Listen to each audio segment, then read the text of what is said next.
Assalamualaikum warahmatullahi wabarakatuh.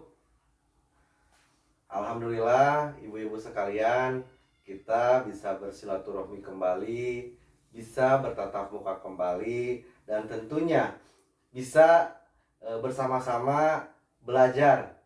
Sebelum saya mengulas lebih lanjut lagi, saya pengen tahu dulu, ibu-ibu dari modul-modul sebelumnya, gimana? Sudah pada belajar di rumah dengan buku pintarnya, Ibu?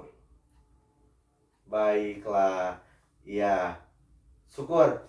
Mungkin ada sebagian yang membuka-buka, membaca buku pintarnya di rumah, atau yang sebagian lagi belum sempat membaca, tidak apa-apa ya. Yang penting pada intinya apa yang nanti akan saya sampaikan di sini bisa diterapkan, bisa dilaksanakan, dan para ibu juga harus memahami bahwa saya berdiri di depan para ibu semuanya tidak berniat menggurui. Kita sama-sama belajar, kita berbagi pengalaman, tentunya untuk kehidupan kita yang lebih baik lagi ke depannya. Sekarang modul yang akan kita pelajari yaitu di modul 5 tentang kesejahteraan sosial, disabilitas, dan lansia. Tentunya sesi yang akan diperdalam mengenai pelayanan bagi penyandang disabilitas. Nah, selanjutnya yang akan lebih kita gali lagi yaitu tentang ragam dan tingkatan disabilitas. Nah, sebelumnya kemarin sudah dipelajari, coba saya pengen tahu ada yang masih ingat tidak? Apa itu yang disebut disabilitas, Ibu? Ya, terima kasih. Kita berikan tepuk tangan untuk semuanya. Ya, terima kasih Ibu atas jawabannya. Nah, untuk selanjutnya saya di sini akan memperlihatkan beberapa gambar, yaitu seperti di depan Ibu semuanya sudah terlihat ada flip chart 3. Nah, yaitu tentang jenis-jenis disabilitas. Kelihatan Ibu, kelihatan nggak? Oke, kalau kelihatan ya. Nah, di sini seperti yang Ibu lihat ada beberapa jenis disabilitas. Nah, yang pertama yaitu jenis disabilitas fisik.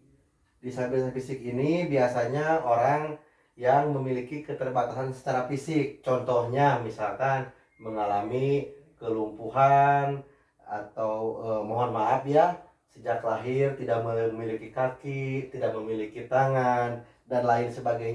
Selanjutnya, di sini ada disabilitas rungu wicara, yaitu orang yang memiliki, mohon maaf, kekurangan di pendengarannya, atau dia tidak bisa berbicara seperti layaknya kita.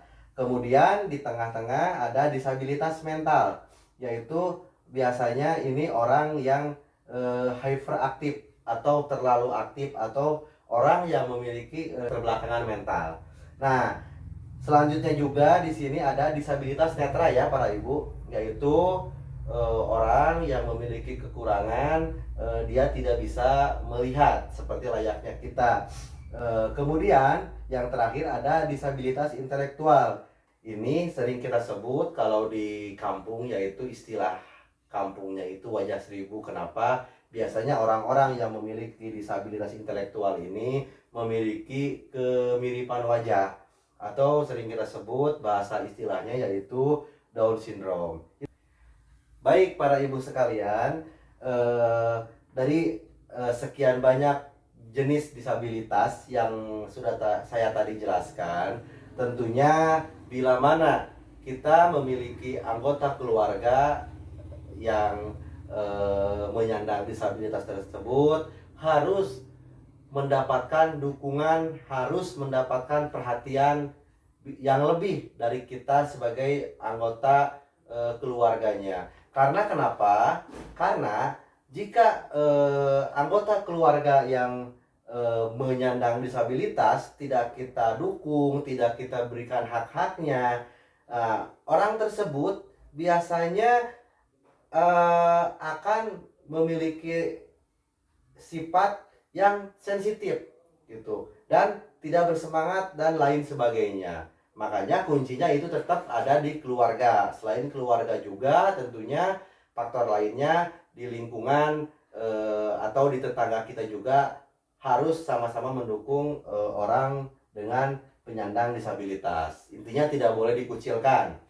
Ibu-ibu sekalian, ada disabilitas yang tidak dapat direhabilitasi atau tidak bisa hidup tanpa bantuan orang lain. Nah, ini disebutnya yaitu penyandang disabilitas berat. Mereka itu biasanya menggantungkan hidupnya kepada bantuan orang lain.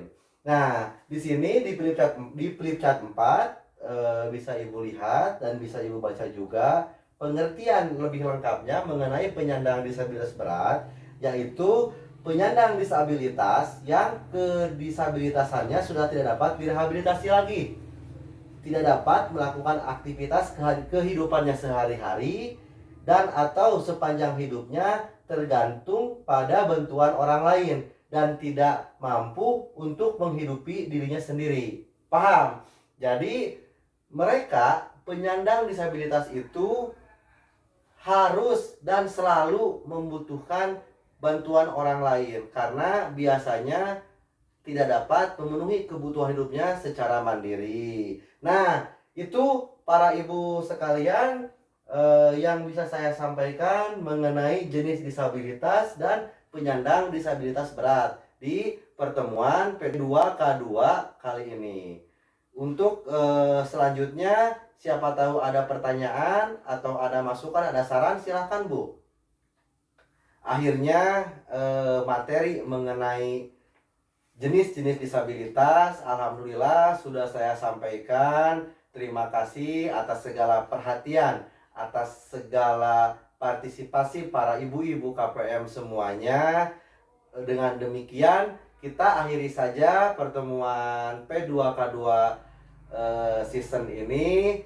Kita tutup, kita bersama-sama membacakan alhamdulillah. Kita tutup saja. Wassalamualaikum warahmatullahi wabarakatuh.